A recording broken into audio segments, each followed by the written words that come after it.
Sir Corwin reaches for a small wooden box near his bed.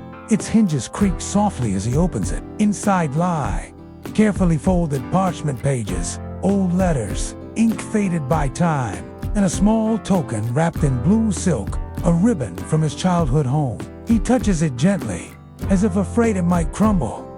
The feel of it brings a quiet warmth to his chest, a memory of his mother brushing his hair near the hearth, of cider on cold winter nights, of laughter echoing in stone halls far away.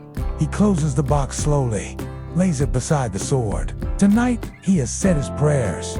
His armor is ready, his shield oiled and smooth. There is nothing more to prepare, except his heart. He closes his eyes, but the wind stirs again, soft as a whisper, brushing the tent canvas and bringing the scent of distant meadows and smoke. From somewhere in the camp, a horse snorts softly.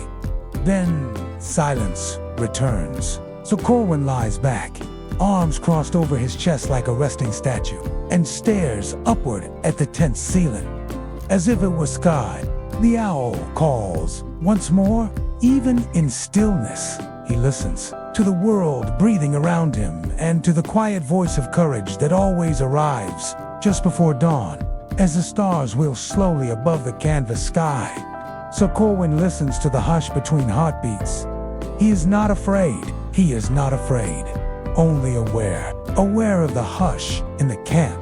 The silent prayers muttered by fellow soldiers in their dreams. The faint clink of a chainmail shirt somewhere far down the hill. He thinks of the stories once whispered by the elder knights, that on nights before great battles, some said they could hear the land breathe. He smiles softly at the thought and presses his fingers into the earth beneath his bed. The soil is cool and steady. Nearby, the embers of a dying campfire crackle faintly, sending flickers of orange onto the tent's outer cloth, like fireflies, dancing in slow motion. He imagines the firelight across the faces of his comrades, curled beneath woolen blankets, their swords nearby.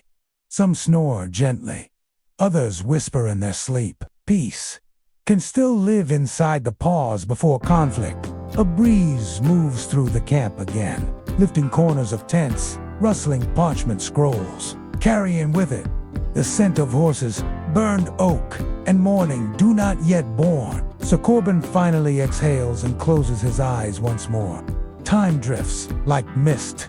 Sir Corwin dreams, but not quite. His mind floats somewhere between memory and moonlight. He sees the old chapel from his childhood village, its bell tower etched in starlight, its oak doors always open. The crickets have quieted. Only the owl remains, a patient sentinel of the forest's edge. He sees the wooden sword his father carved, still hanging above the hearth. Not gone, but resting. He tucks the ribbon back into its silk. He sheathes the blade, its metal cooled and gleaming in the lamp glow, and slowly his body softens, armorless, guard lowered, a soldier undone by peace, not war. And he hears the echo of his little brother's laughter, as if it had never left the air. Outside the tent, dew has begun to kiss the grass. Sir Corwin stirs, and finally lets the weight of his thoughts settle. Above, the first gray veil of morning touches the horizon, still distant, but certain. He blinks slowly, one last time, then exhales, and sleep, quiet as snow, wraps him in silence at last. A soft wind rustles the tall grass, weaving through canvas tents like a lullaby. Inside one of those tents lies a knight. His name is Sir Corwin, but tonight's sleep eludes him. The soft creak of his leather armor rests beside him, the flickering oil lamp painting slow, dancing shadows on the linen walls. Outside, an owl hoots, long and low, as if singing to the stars. So Corwin sits upright on his bedroll, polishing the blade of his sword with slow, meditative strokes, not out of fear, but reverence. A knight's blade is not only a weapon, but his story, his oath, his quiet companion in both glory and solitude. He stops, breathes in the cool, pine-laced night, and looks up through the tent's flap to gaze upon a sky scattered with stars, ancient and still. The camp around him is asleep. Only the grass, the wind, and his thoughts are awake.